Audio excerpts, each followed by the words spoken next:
हरे कृष्णा। लंबी आयु कौन जीना नहीं चाहता। अपनी आयु जानना चाहता है प्रत्येक व्यक्ति। वह चाहता है कि उसकी आयु कितनी है और कब तक वह इस पृथ्वी पर रहेगा। जो इस पृथ्वी पर आया है उसे निश्चित रूप से यहाँ से जाना ही है।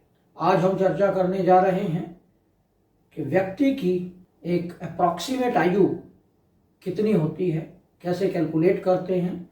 कुछ सूत्र दिए गए हैं ज्योतिष में, उसी के आधार पर हम आज बात करेंगे। सबसे पहले हम अपने दर्शकों का धन्यवाद करते हैं जिन्होंने हमारे चैनल को सब्सक्राइब किया है, और साथ ही जिन लोगों ने हमारे चैनल को सब्सक्राइब नहीं किया है उनसे अनुरोध है कि वह चैनल को सब्सक्राइब करें, लाइक करें और साथ ही बेल आइकन का बटन दबाना ना भूलें, जिससे आने वाले सभी वीडियो आपको मिलते रहें और आप इसका लाभ उठा सकें।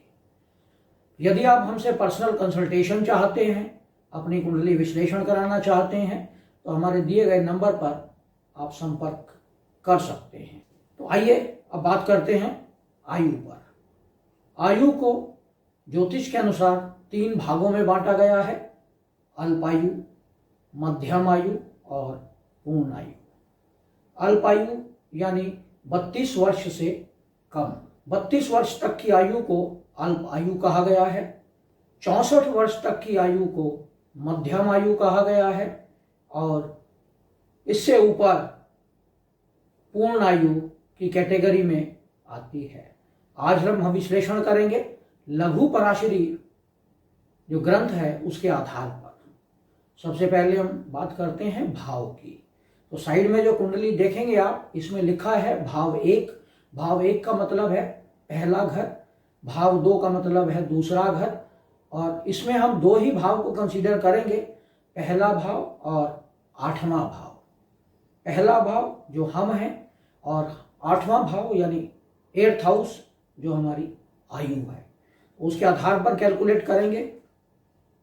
और इसमें आप साइड में देख सकते हैं कि कौन सा ग्रह किस राशि का स्वामी होता है, इस पे भी हम चर्चा करेंगे।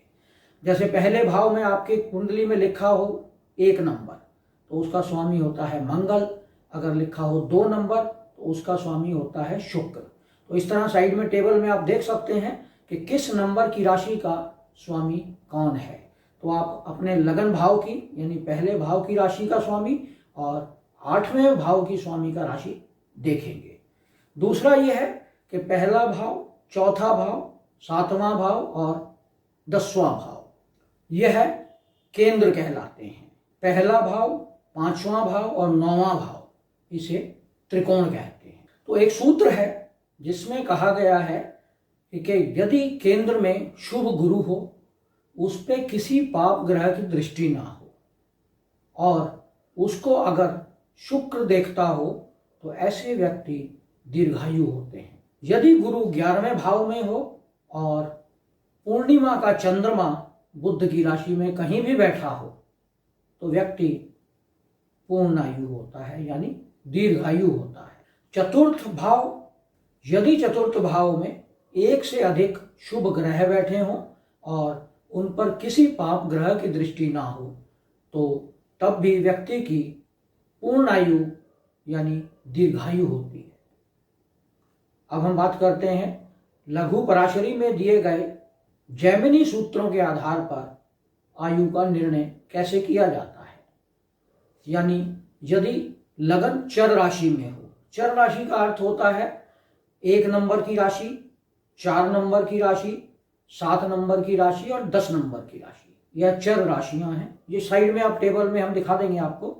2 नंबर, 5 नंबर, 8 नंबर और 11 नंबर ये राशियां स्थिर राशियां हैं, और 3, 6, 9 और 12 नंबर की जो राशियां हैं यह द्विस्वभाव राशियां हैं। तो जैमिनी में इसी के आधार पर व्यक्ति की आयु कैलकुलेट की जाती है। यदि लगन का स्वामी यानी पहले भाव का स्वामी चर राशि में हो यानी 1, 4, 7 और 10 नंबर की राशि में हो और 8वें भाव का स्वामी भी चर राशि में हो तो व्यक्ति दीर्घायु होता है। यदि लगन का स्वामी स्थिर राशि में यानी 2, 5, 8 या 11 में और अष्टमेश द्विस्वभाव राशियों में हो तब भी व्यक्ति दीर्घायु होता है। यदि लग्नेश द्विस्वभाव राशि में और अष्टम भाव का स्वामी स्थिर राशि में हो तो भी व्यक्ति दीर्घायु होता है। अब हम बात करते हैं मध्यम आयु की। यदि लगन का स्वामी चर राशि में और अष्टम भाव का स्वामी स्थिर राशि में हो तो व्यक्ति मध्यम आयु तक जीता है। यदि लगन का स्वामी स्थिर राशि में और अष्टम भाव का स्वामी चर राशि में हो तो भी व्यक्ति मध्यम आयु जीता है। और यदि लगन का स्वामी और अष्टम भाव का स्वामी दोनों ही द्विस्वभाव राशियों में हो तो व्यक्ति मध्यम आयु तक इस पृथ्वी पर रहता है। अब हम बात करते हैं अल्प आयु की। तो यदि लगन का स्वामी चर राशि में और अष्टम भाव का स्वामी द्विस्वभाव राशि में हो तो व्यक्ति अल्पायु होता है। यदि लगन का स्वामी स्थिर राशि में और अष्टमेश भी स्थिर राशि में हो तो भी व्यक्ति अल्पायु होता है।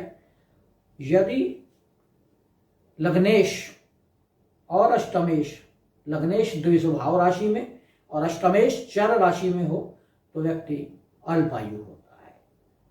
तो यह आप लगन के आधार पर कैलकुलेट करते हैं, साथ में इसे चंद्र राशि के आधार पर भी कैलकुलेट करें और सूर्य राशि के आधार पर भी कैलकुलेट करें।